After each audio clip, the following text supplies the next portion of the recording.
Hi, Recovery Mom. And I have a question that says, and I think this is a question I have yet to answer, so I love that. And it says, any suggestions for work potluck meals? We have them weekly and work seems to revolve around food, which is so hard. And I can so relate to this, and I get this because at my work we have like Thursday treat day. I swear there's like, this day and then there'll be a big spread in there, or there's like this day and it's always like donuts or bagels or things that, like, of course, when you have an eating disorder, you're terrified of, right? And not to mention, when you have an eating disorder, you're usually very rigid with your meal times and with what you're eating, or you're saving your calories for the end of the day, or we have all these crazy rules. And so for me, what helped was starting slow. Okay. The first thing I did was just be in the room when other people were eating. And I started there. I could not go in the break room and eat. That was a little too much for me. I would like have a drink. Maybe I would hold a piece of food and like pretend, or hold a plate with something on it and then throw it away later. So for me at first, I just had to be around it because my entire life has been spent not stopping for meals, especially lunch. I used to not eat breakfast. I would go to work. My first meal always came after work at the end of the day. That's just how, my eating disorder worked for me. I just always waited till the end of the day. I got off work. I would have a little bit to eat then. And then of course I saved up those calories and I would have that one meal before I went to bed at night. That's how my anorexia went. So everybody's is a little bit different. So for me, just simply being around food was super foreign. It was foreign for me that people were bringing food, foreign for me that they were eating food. So I would just kind of be near it. After that kind of felt comfortable, I started eating safe food. So while everybody was eating this potluck, if I were going to bring something, it would be something that I felt safe and comfortable eating, because I was already challenging a lot just being there and around this whole potluck or this whole environment, this whole treat day, this whole lunchroom. I was already challenging a lot just being there. So I would always have some sort of safe food, whether that was, like baby bell peppers and cottage cheese or whatever was safe at that time in my recovery. And then I just built up from there. Pretty soon I would have my safe food, and then I would tell myself, if I'm going to challenge myself, I love chocolate chip cookies. If there's a chocolate chip cookie in there, I'm going to have it. And I would just have little challenges like that. And pretty soon over time, whatever it is that you choose to do will become safe if you do it long enough. That's how it works. So just small changes over time. And before you know it, you will be able to sit in there and eat with everybody else. And you will be shocked at how normal it will eventually become. Because now I sit in there and I eat, and some days I'm still like shocked that I'm just doing it and it's just normal. Hi, it's Recovery Mom. And Eva.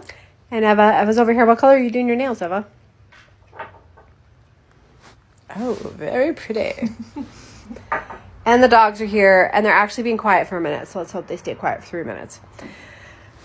You'll like this, Eva. It says, feels like a vicious cycle. This isn't even a question, but it just spoke to my heart, so I'm just going to chat about it.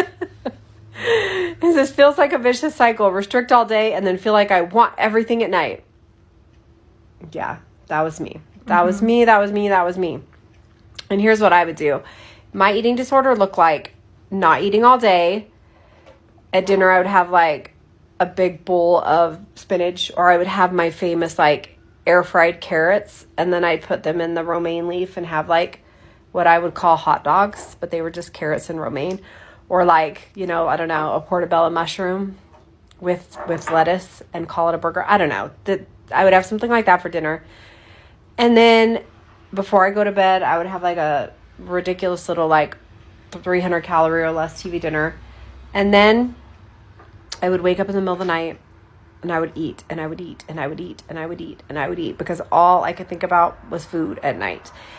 And if I could survive and not eat at night, and sometimes I would chew and spit before I would go to bed because I just could not resist and I needed food so badly. And then I would go to bed and I would get up and eat every night in the middle of the night. And it is, you're right, a vicious cycle. It's a cycle that you're in. And there's only one way out, okay? Eat in the mornings and the day. Am I right? Yes. Yes. The way out is to eat, and to eat during the day, and to start eating early, right? And so I always used to think, but I can't eat during the day because I ate so much in the middle of the night. If I ate that much in the middle of the night and I eat in the day, oh my gosh, I'm eating what 7 humans would eat. And here's the thing, the middle of the night or the late night eating, whatever you want to call it, extreme hunger binging, whatever you want to call that happens at the end of the night and in the middle of the night for us who restrict all day. The only way to get rid of that is to eat during the day, and you're still going to eat all that food at night. You're still going to do it for a long time. You're going to have this crossover period of time where you're going to eat all day and you're going to eat at night. You're going to eat all day and you're going to eat at night, and you're going to wake up in the morning and you're going to be so full because you just ate in the middle of the night the few hours before, but you're going to eat breakfast anyway, and you're going to eat all day, and that is the only way out of this vicious cycle. So I hear you. It took me months and months and months and months, and there were times I never thought it would go away. But slowly, all of a sudden, I would have a night where I didn't wake up and eat. And it slowly went away, and I do not do it anymore. So it's possible, but you have to eat all day and still allow the binges.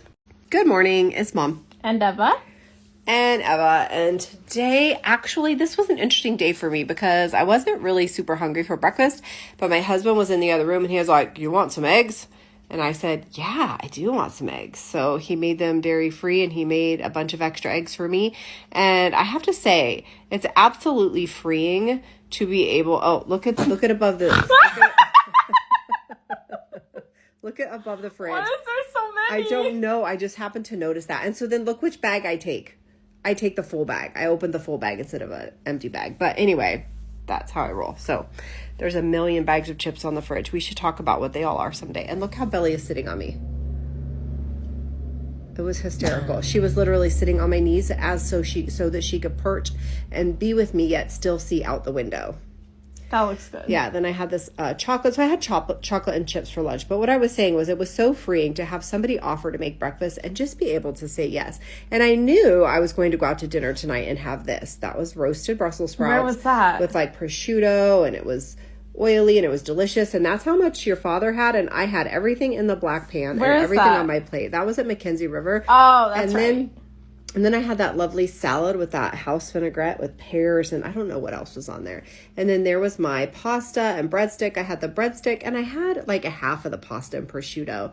It was a lot of pasta, and I brought the rest home. I love this question. It says, what do you do when you have the urge to weigh yourself? So first, you know what I'm going to say. I'm going to say you have to get rid of your scale, your personal scale, okay? So it's hard and it's a big step, I know, but there's no reason you need a scale. The scale, that scale does not measure health. It doesn't even really measure weight for you. What that scale measures is your relationship to anorexia. That scale measures the relationship that you have every moment with anorexia. Is she mad at you? Is she happy with you? Did you do good by her? Did you do bad by her? That is what that scale is for you. It's for no other reason than to feed your eating disorder. So the scale has to go. There's no reason for you to have it. And for me, it was so, I'm not going to lie. I never did have this like grand moment of smashing my scale.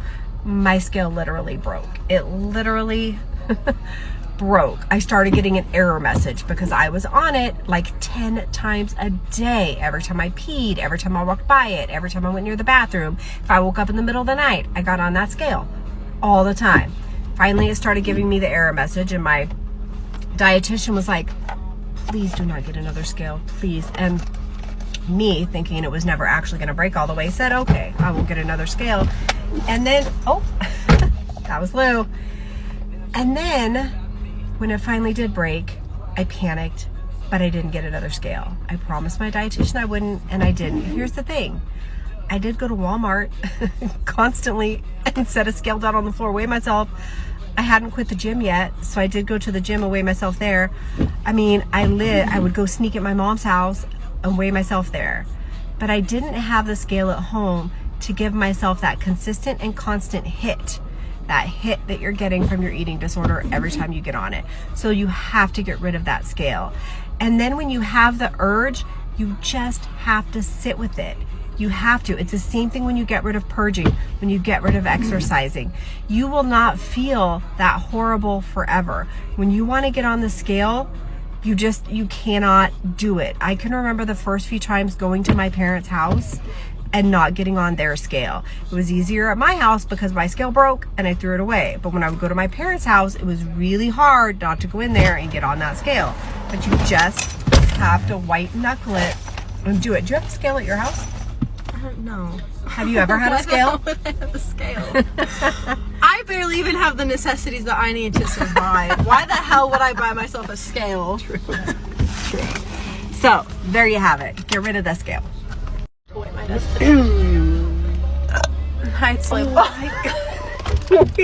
We are keeping that.